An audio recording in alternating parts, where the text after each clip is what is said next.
Hey guys, so today I have a review of the HTC One X. This is a couple months old now. This was released back in February or March, I believe. And so I mean, it's not a new device on the market right now, but it is still one of the high-end phones in the cell phone world, and it still is a contender to be your phone. So. First of all, I will run through some specs for you. On this phone, we have an 8 megapixel camera with f2.0 aperture with LED flash, a 1080p HD video, and then the front-facing camera is 1.3 with 720p video, so it's pretty standard for phones. 4.7-inch HD 720p Super LCD2 display, kind of a long name there. 1.5 gigahertz dual-core Qualcomm Snapdragon CPU. That was to enable LTE. Now that issue with that whole, where you couldn't have LTE and quad-core has been resolved. In fact, the predecessor to this is the One X Plus, which does have quad-core and LTE, but at the time that this one was made, there was no option for that. So we have LTE, but we do not have a quad-core phone. Android 4.0 with Sense 4.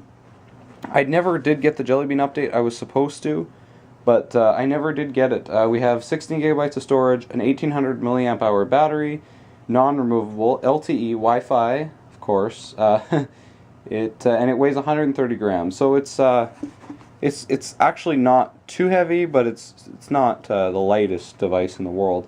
And then you of course you have your standard things like Bluetooth 4 and NFC and things like that. No micro SD card slot, unfortunately, but you only have 16 gigabytes of storage. So this may not be the phone for you if you load up your device with content. The display is absolutely beautiful. It is a 720p HD Super LCD screen, so it's not AMOLED like the Samsung devices, but it is very, very nice. Viewing angles are amazing, and colors are not quite as nice as AMOLED screens, and the blacks aren't as black as AMOLED screens, but you do get the accurate whites, which is really, really nice. Of course, it's not 1080p like the Droid DNA, which is available in the US, but still a really, really great display, and even though it's not Retina, it still looks beautiful actually, and I've really liked the display, and the size is really great too. As far as build quality goes, we have what you'd expect from HTC. We have this very nice polycarbonate build. Build quality is just really, really nice. It feels good in the hand. And everything just kind of flows really nicely, and you have your HTC logo back here, you have your pins there, we have volume rocker, and then the buttons at the top for sleep and wake. And then of course we have our buttons, so build quality is awesome. If you are someone that tends to drop your device a lot, this might be a device that you want to pick up, because unlike the Samsung phones, it's very, very durable. So this is running Sense 4, which historically I've hated Sense. It's not been my favorite thing at all. But with Sense 4 has really, really changed my mind on that. It's still not my favorite. I still don't prefer it to stock Android, but it is very, very nice, and I really, really like it. It's been I don't hate it, but again, it's not my favorite, but it's still pretty good, and the average consumer probably won't notice. They won't really care. It does add some cool features, and I talked a lot about those features in my HTC One S review, which I'll leave link in the description box for that, because I went over a little bit more detail in Sense. I won't do that in this review because I already have, but if you do want to know a lot more about Sense, go check out that review. But yeah, I mean, a couple things. I mean, there's its own keyboard, and it has its own launcher, which kind of bothers me because you have these row of icons, which seem like you could squeeze another one in there, but it's not a big deal. Something that just kind of bothered me. So battery life was not, it wasn't terrible, but it wasn't great. I had some really, really big issues with battery life when I got this device. I restored it, and it seems to be a lot better. I haven't been getting as bad of battery life, but it's not the best. It's pretty mediocre. It's nothing. If you need a phone and you absolutely need it to last you the whole day, I probably won't recommend this. The One X Plus, which is out now, it's a little bit more. It's probably about $80 more. But it has a bigger battery, so that may be something you want to look at if you want this device. And you really, really need more battery life. So one complaint I have is the lack of SD card slot. There is no SD card slot on this device, and there's only 16 gigabytes of storage, which is a little bit annoying because a lot of people do have more content. The One X Plus does give you 64 gigabytes of storage, so if you really, really need that extra storage, then I would go with the One X Plus, because the only option you have is that they do give you 25 gigabytes free of Dropbox storage for 2 years. So, well, that's not a bad deal, and you know, who doesn't want free Dropbox storage? But it doesn't replace native battery or native storage. It just doesn't replace that at all. So I would look at something else. Like if you need something a little more expensive, look into the Samsung phones. They have SD card slots. That might be something you want to look at, because this does not. And for me, it's fine, but for a lot of people, it is an issue. So the Beats audio on the back is sounds really good. I mean, I'm not a Beats fan in any way, shape, or form, but I mean, it's a cell phone speaker. You know, it's gonna sound. It sounds really, really nice. It's not quite as loud as you'd expect, but the quality is just really, really nice. So if you do use your cell phone speaker a lot, you will not be disappointed with the one in here. It's actually, I found myself not going to get headphones and just using this because it's quite good. So the camera is pretty nice. 8 megapixel shooter. It's very similar to the one, if not identical to the one on the One S. But there is one feature that I really wanted to look at here, and there's this thing called I believe where you just you can go up, and if you hold down on the camera button, or I'll have to turn the volume up. If you hold down on the camera button, you can hear it take a whole bunch of shots.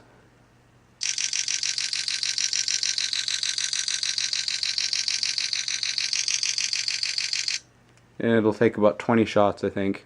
And you can just choose your best shot. So if I like this one the best, just tap best shot, and it'll ask you if you want to delete the rest of them, and there you go.